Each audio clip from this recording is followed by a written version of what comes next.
என் அன்பு சகோதர சகோதரிகளே, கிறிஸ்துவுக்குள் அன்பான தேவனுடைய பிள்ளைகளே, ஆண்டவராகிய இயேசு கிறிஸ்துவின் பெயரால் என் அன்பின் வாழ்த்துக்களை தெரிவித்துக் கொள்கிறேன். இன்று நாம் தியானிக்கவிருக்கும் வேத வசனம் மத்தேயு 11:28. வருத்தப்பட்டு பாரம் சுமக்கிறவர்களே, நீங்கள் எல்லோரும் என்னிடத்தில் வாருங்கள், நான் உங்களுக்கு இளைப்பாறுதல் தருவேன். இன்று ஆண்டவர் நமக்கு ஒரு அருமையான வேத வசனத்தை கொடுத்திருக்கிறார். அதற்காக நாம் ஆண்டவரை நன்றியோடு ஸ்தோத்தரிப்போம்.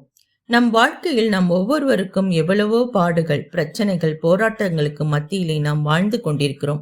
அப்படிப்பட்டதான நம்மை பார்த்துதான் ஆண்டவர் சொல்கிறார், மகனே, மகளே, வா, நான் உங்களுக்கு இளைப்பாறுதல் தருவேன் என்று. இந்த காலத்தில் ஒரு சில பிள்ளைகள் தங்களுடைய தவறுகளினால், தங்களுடைய முரட்டாட்டமான சுபாவத்தினால், பெற்றோருக்கு கீழ்ப்படியாமல், தங்கள் கடமைகளை சரிவர செய்ய இயலாமல் பெற்றோருக்கு ஒரு பாரமாக இருக்கிறார்கள். ஒரு சில பெற்றோர்கள் தங்கள் கடமைகளை சரிவர செய்ய இயலாமல், தங்களுடைய பிள்ளைகளுக்கு தங்களுடைய ஆறுதலையும் அரவணைப்பையும் தராமல், தங்கள் பிள்ளைகளிடத்திலே மிகவும் கடின இருதயம் உள்ளவர்களாக இருக்கிறார்கள். ஒரு சில குடும்பங்களிலே கணவர்கள் மனைவிகளுக்கும், மனைவிகள் கணவர்களுக்கும் பாரமாக இருக்கிறார்கள். அப்படிப்பட்டதான சூழ்நிலைகளிலே நாம் நெஞ்சம் உடைந்து பரிதபிக்கிறோம். ஏன் எனக்கு மட்டும் இத்தனை சோதனைகள்? ஏன் எனக்கு மட்டும் இத்தனை பாரங்கள்? ஒரு சில பிள்ளைகள் அவர்கள் இருதயத்திலே, இதோ என்னுடைய நண்பனின் பெற்றோர், என் பக்கத்து வீட்டில் வசிக்கும் பெற்றோர், அந்த பிள்ளைகளுக்கு எவ்வளவோ பாதுகாப்போடு அரவணைத்து பாதுகாக்கிறார்கள், அதுபோல் எனக்கு இல்லையே, என் பெற்றோர் என்னிடத்தில் கருணை இல்லாமல் நடந்து கொள்கிறார்களே என்றும், அதுபோல ஒரு சில பெற்றோர்கள், இதோ என் அண்டை அயலார், நண்பர்கள், உறவினர்களின் பிள்ளைகள் தங்கள் பெற்றோருக்கு கீழ்ப்படிந்து அவர்கள் சொல்வதை கேட்டு ஞானமாய் நடக்கிறார்களே, அதுபோல் என் பிள்ளை இல்லையே, என் பிள்ளைக்கு அந்த ஞானம் இல்லையே, இதோ என் மகன், இதோ என் மகள் அவர்கள் செய்யும் தவறுகளினால் அவர்கள் வாழ்க்கையை தொலைத்து எனக்கு பாரமாக இருக்கிறார்களே என்று மனதிலே பரிதவித்து கொண்டிருக்கிறோம். அதுபோல ஒரு சில மனைவிமார்கள் தங்கள் கணவர் சரியில்லாததினால் பல தவறான பழக்க வழக்கங்களுக்கு தங்களுடைய கணவர் அடிமையாகி, இதோ மனைவியையும் பிள்ளைகளையும் பராமரிக்காமல் ஊதாரியாக தன் கால் போன போக்கில் போய்கொண்டு, இதோ எனக்கு என் கணவரே எனக்கு பாரமாக இருக்கிறாரே என்று வருந்தி கொண்டிருக்கலாம். இதோ ஒரு சில கணவர்கள் அவர்கள் உண்மையும் உத்தமமாயிருந்தும் தங்களுடைய மனைவி தன்னை அசட்டை செய்து கீழ்ப்படியாமல் தன் கால் போன போக்கிலே போய்கொண்டு, இதோ பிள்ளைகளையும் கணவரையும் நேசிக்காமல் அவர்களை பராமரிக்காமல் தன் கணவனுக்கு பாரமாக இருக்கலாம். அப்படிப்பட்டதான நம் அனைவருக்குமே ஆண்டவர் கூறுகிறார், மகனே, மகளே, என்னிடத்தில் வாருங்கள், நான் உங்களுக்கு இளைப்பாறுதல் தருவேன் என்று. அப்படிப்பட்டதான நம் நேச தகப்பனிடத்திலே நம் பாரங்களை எல்லாம் கொட்டி ஜெபிக்கலாமா? ஜெபம். என் அன்பு ஆண்டவரே, இந்த அருமையான காலை வேளைக்காக நம்மை நன்றியோடு துதிக்கிறோம்.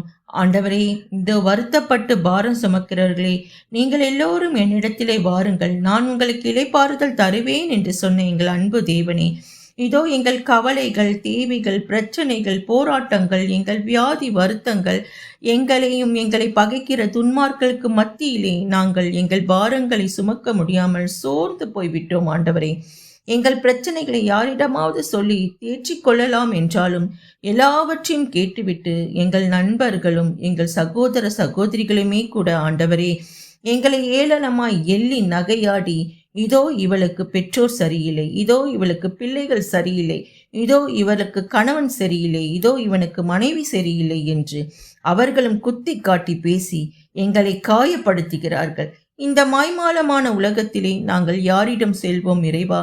வாழ்வு தரும் வார்த்தையெல்லாம் உம்மிடமன்றோ உள்ளது என்ற வார்த்தையின்படி ஆண்டவரே, நாங்கள் நிற்கதியற்றவர்களாக, அனைத்து பக்கங்களிலும் நெருக்கப்பட்டவர்களாக, எங்கள் பாரங்களை தாங்கிக் கொள்ள முடியாமல் உம்மிடத்திலே வந்து கதறுகிறோம்.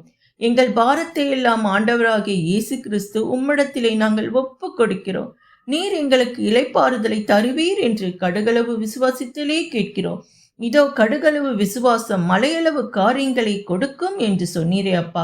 எங்கள் குடும்பத்திலே முரட்டாட்டமான சுபாவத்தின் மூலமாக எங்களை துன்புறுத்தி கொண்டிருக்கும், எங்களுக்கு பாரமாக இருக்கும் நபர்களை எல்லாம், அது பிள்ளைகளாக இருக்கலாம், கணவனாக இருக்கலாம், மனைவியாக இருக்கலாம், அல்லது எங்கள் சகோதர சகோதரிகளாக இருக்கலாம், நண்பர்கள், உறவினர்களாக இருக்கலாம், இப்படிப்பட்டவர்களை எல்லாம் உம்மிடத்திலே உம்முடைய சிலுவை அண்டையிலே அறைந்து ஒப்புக் கொடுக்கிறோம். நீர் எங்களுடைய பாவங்களை எல்லாம் அன்றே கல்வாரியில் சுமந்து தீர்த்து விட்டீர் என்று விசுவசிக்கிறோம். எங்கள் விசுவாசம் நீரே ஆண்டவரே, எங்கள் விசுவாசத்தை வர்த்திக்கச் செய்வீராக.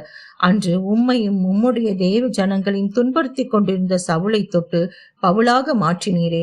இன்றும் கூட எங்கள் குடும்பத்தில் இப்படிப்பட்டதான சவுளை போன்று இருக்கின்ற நபர்கள் எல்லாம் தொட்டு அவர்களுடைய கண்களை கட்டப்பட்ட கட்டுகளை கட்டவிழ்ப்பீராக. இவர்கள் மூலமாக எங்களை துன்புறுத்தி கொண்டிருக்கும் சாத்தானை வெட்கப்பட்டு பின்னிட்டு விழச் செய்வீராக. இதோ இன்றே நீர் எங்களுக்கு ஒரு இளைப்பாறுதலை கொடுத்து விட்டீர் என்று விசுவசிக்கிறோம். எங்கள் ஜெபம் கேளும் ஜீவனுள்ள நல்ல பிதாவே. ஆமேன். அல்லேலூயா. இந்த காணொளியை பார்த்த உங்கள் அனைவருக்கும் நன்றி. ஆண்டவர் இன்றே உங்கள் வாழ்க்கையில் ஒரு அற்புதத்தை செய்துவிட்டார் என்று விசுவசியுங்கள். உங்கள் நண்பர்கள் உறவினர்களுக்கும் இந்த வீடியோவை ஷேர் செய்யுங்கள். உங்களுக்கு ஏதாகிலும் ஜெப விண்ணப்பம் இருந்தால் கமெண்டில் தெரியப்படுத்தவும். இந்த ஜெபத்தை கேட்பதின் மூலமாக உங்கள் வாழ்க்கையில் ஏதேனும் அற்புதம் நடந்தால் அதையும் கமெண்டில் தெரியப்படுத்தவும்.